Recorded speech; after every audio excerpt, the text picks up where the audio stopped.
I was studying mechanical manufacturing engineering. Always been interested in how stuff works. Just always taking things apart, always building stuff. Just seemed like the natural thing to do. So overnight convinced me Magee was more for me. Smaller classes, more one-to-one time with lectures instead of a lecture hall with 300 people in it. It's 30. I talked to Justin Quinn about the kind of work they do. And he basically convinced me it's just more hands-on in other universities that I wanted. If you want a hands-on engineering course, Magee over anywhere else, definitely.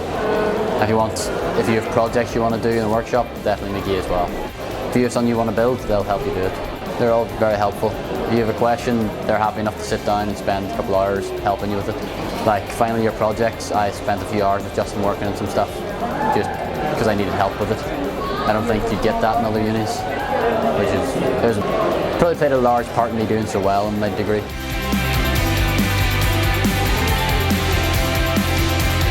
I enjoyed it. It's definitely better than school. It's a lot more entertaining, I think is probably the best way to put it.